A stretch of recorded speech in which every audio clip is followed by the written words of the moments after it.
ये sir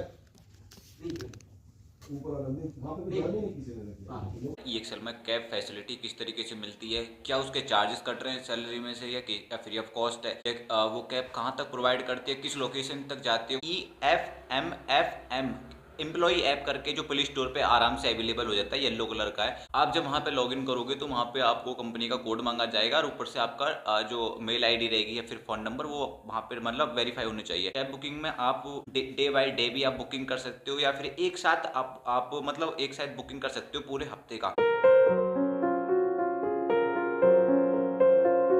hello दोस्तों, कैसे भी मेरे बढ़िया क्या चाल है, अच्छे होंगे, स्वस्थ होंगे भाई, मस्त होंगे। सो फाइनली आज मैं जो टॉपिक्स पर डिस्कस करने वाला हूँ वो है भाई EXL में कैब फैसिलिटी किस तरीके से मिलती है, क्या उसके चार्जेस कट रहे हैं सैलरी में से या फ्री ऑफ कॉस्ट है, या वो कैब कहाँ तक प्रोवाइड करती है, किस लोकेशन तक जाती है, वो सारी चीज़ें आज मैं बात करने वाला हूँ। और उसमें ये भी बताने वाला हूँ कि साथ में शिफ्ट कितने टाइम तक रहती है, क्योंकि जब कैब आती है तो वो कैब एक बंदों को तो लेकर नहीं जाती, तो कैब किस किस जगह आती है, वो सारी चीज़ें आज मैं इस टॉपिक पर डिस्कस करने वाला हूँ। सबसे पहले मैं बता दूं कि भाई EXL कोई भी कैब फैसिलिटी का चार्ज नहीं काटती है, ठीक है। सैलरी में से सैलरी आपकी अलग रहेगी, जो आने जाने का जो जो रहता है ना कैब का, वो आपका फ्री ऑफ कॉस्ट रहेगा, चाहे आप कहीं से बिलोंग करते हो। सबसे पहले मैं बता दूं कि अब कैब कहाँ तक आती है, आपको कहाँ तक फैसिलिटी मिली है। देखो, गाजियाबाद, नोएडा और दिल्ली, इन जगहों पे कैब एकदम फ्री ऑफ कॉस्ट रहती है, कोई भी आपको कोई भी चार्जेस नहीं लेते हैं। कोई गलत फहमी फैला रहा है कि भाई कैब के फैसिलिटी के आपके सैलरी में से डिडक्ट किए जाएंगे पैसे, कोई भी चार्जेस नहीं कटता है। मेरी सैलरी में से अभी तक एक भी चार्जेस नहीं कटे। हालांकि मैं 1 मंथ तक आराम से मैंने ट्रेनिंग पीरियड में मैंने कैब से वहाँ पे जो आया गया हूँ। इसके बाद मैं बता देता हूँ कि मतलब कैब फैसिलिटी किस तरीके से मिलती है। जो भी बंदा EXL में ज्वाइन होता है, देखो 1 मंथ तक तो उसकी ट्रेनिंग पीरियड रहता है, वहाँ पे तो मैंडेटरी रहता है क्योंकि आना ही आना है ऑफिस। तो सबसे पहले मैं बता दूं, तो जब आप वहाँ पे जब आपका डॉक्यूमेंट वेरिफिकेशन होता है ना, तो आपको वहाँ पे एड्रेस अपना डालना पड़ता है। कैब के लिए अलग डालना पड़ता है, लेकिन जो आप जहाँ से बिलोंग कर रहे हो वो एड्रेस अलग रहता है। लेकिन आप जहाँ से कैब को पिकअप करोगे ना, वो आपका एड्रेस अलग रहेगा। अब मैं बता देता हूँ कि कैब फैसिलिटी मिलती किस तरीके से है EXL में। देखो, EXL का ना एक ऐप है जो EFMFM एम्प्लॉई ऐप करके जो प्ले स्टोर पे आराम से अवेलेबल हो जाता है, येलो कलर का है।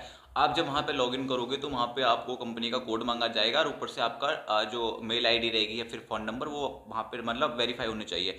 कोई भी उसमें मतलब लॉगिन नहीं कर सकता, क्योंकि जो मैनेजर मेल बना के भेजता है लॉजिस्टिक डिपार्टमेंट को ना, वही नंबर को लॉगिन कर सकते हैं वो लोग। तो मेरा लॉगिन है ऑलरेडी, मैं आपको स्क्रीनशॉट दिखा दूंगा, ठीक है। सबसे पहले वहाँ पे रहता है कि प्रोफाइल में आपका कुछ नहीं रहता ज़्यादा। आपको फर्स्ट टाइम कब लॉगिन किया था, आपका एड्रेस रहता है, फ़ोन नंबर रहता है और हेल्पलाइन और इमरजेंसी नंबर वहाँ पे शो हो जाता है। और फिर उसके बाद में रहता है कैब बुकिंग में आप डे बाय डे भी आप बुकिंग कर सकते हो या फिर एक साथ आप मतलब एक साथ बुकिंग कर सकते हो पूरे हफ्ते का, ठीक है। तो एक साथ भी वहाँ पे एक कर सकते हो। फिर इसके बाद है आपका शेड्यूल। अब जैसे मान लो किसी की शिफ्ट है 3 बजे से 3 से 11, किसी की शिफ्ट है भाई 9 से 4, किसी की शिफ्ट है 6 से 4।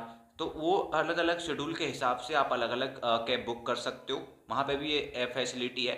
साथ में इसमें एक फ्यूचर ये भी रहता है कि आपको कैब का नंबर, गाड़ी का नंबर और उसमें कितने पैसेंजर बैठे हैं वो भी आपका बाकायदा नाम रहता है। क्योंकि जो वहाँ पे जो ट्रैकिंग लोकेशन रहती है, जब वो कंपनी से निकल जाता है ना, तो कैब के अंदर एक लाल कलर का एक स्टिकर सा रहता है, वो लाल बत्ती जलती रहती है। तो उसमें ये भी पता रहता है कि वो गाड़ी कहाँ तक गई है, कोई इमरजेंसी में तो नहीं है, वो सारी चीज़ें वहाँ पे रहता है। जब आपने कभी जब आपकी हायरिंग हो गई, कुछ बंदों की हायरिंग भी जो हो चुकी है ना, उनको भी वहाँ पे ट्रेनिंग पीरियड में बता दिया गया होगा कि वहाँ पे जो आपको किस तरीके से गाड़ी को मिलेगी, किस तरीके से आपको पिकअप पॉइंट पे आएगी, आपको कॉल करेगा ड्राइवर, आपको कभी भी लोकेशन नहीं बतानी है अपनी परमानेंट, आपको कभी भी व्हाट्सअप पे लोकेशन सेंड नहीं करनी है। ये सारी आपको ट्रेनिंग में वहाँ पे कंप्लीट बता दिया जाता है। उसके बाद जब आपको पिकअप करने के लिए जब गाड़ी आती है, तो आप बोलते हो कि भैया यहाँ पे आ जाओ, नियरेस्ट ये पड़ेगा वो पड़ेगा जहाँ पे आपने एड्रेस दिया है। उसके बाद आपको ये भी बताया जाता है कि कैब पे जब एक बार बैठ जाओ तो उसमें OTP डालना पड़ता है, और OTP डालोगे तो फिर उसके बाद आप कैब से बाहर नहीं उतर सकते, रास्ता में कहीं कैब ड्राइवर रोक नहीं सकता, आप कॉफ़ी चाय वाय नहीं पी सकते। मतलब कहने का मतलब टोटली ये है, आपको जहाँ से पिकअप पॉइंट से वो उठाएगा ना, वो डायरेक्ट कंपनी में छोड़ेगा। आप अगर बोलोगे ना भैया यहाँ पर रोक लो 1 मिनट के लिए, मैं पानी ले लूँ या कुछ ले लूँ,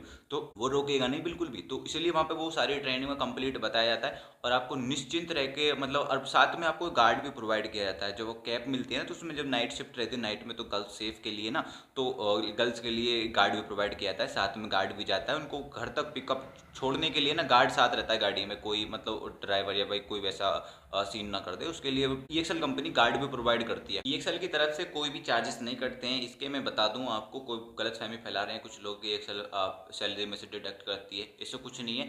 ये कैब जो है आप ले सकते हो, अगर खुद की आपकी गाड़ी है तो आप खुद से भी आ सकते हो। अब पर लेकिन अब बहुत से बंदे सोचते हैं कि अगर हम कैब नहीं लेंगे तो क्या वो कैब का जो पैसा रहता है 1 मंथ का वो हमारी सैलरी में जुड़ जाएगा क्या? देखो कैब एक मैंडेटरी है भी या नहीं भी, आप ले सकते हो, लेकिन कैब का कोई आपको चार्जेस या पैसा नहीं देना पड़ेगा और ना ही आपको चार्जेस कोई मतलब ना ही आपको पैसे मिलेंगे। कहने का मतलब ये, जैसे बोलते हैं ना कि बहुत हमको कैब नहीं लेनी भाई तो उसका जो कैब का पैसा मिल जाएगा। मैं देखो वो लॉजिस्टिक का अलग डिपार्टमेंट है ईएक्सएल पे करती है जितने भी एम्प्लॉय रहते हैं उनके हिसाब से, ठीक है। तो उनको कोई आपको पैसा पे करना नहीं पड़ेगा, ना ही आपको कोई कैब का पैसा मिलेगा कि ये बोलोगे कि हम अपने खुद के किराए से आ जाएंगे, क्योंकि पास में रहते हैं कुछ बंदे तो उन्हें कैब की जरूरत नहीं रहती, लेकिन उनको कैब का कोई पैसा नहीं मिलेगा। अब बंदे बोल रहे कि भाई कैब कहाँ तक फैसिलिटी है, आप कहाँ तक मिलेगी? आप रहते हो मेरठ में, अब क्या ईएक्सएल नोएडा से मेरठ में आएगी लेने के लिए 2-3 घंटे तो नहीं पे हो जाएंगे। अब 2-3 घंटे हो जाएंगे तो फिर भाई कंपनी का फायदा ही क्या? तो देखो जो मैंने बता दी, दिल्ली, गाजियाबाद, विजयनगर बाईपास, लालकुआ हुआ या फिर नोएडा हुआ, ग्रेटर नोएडा हुआ,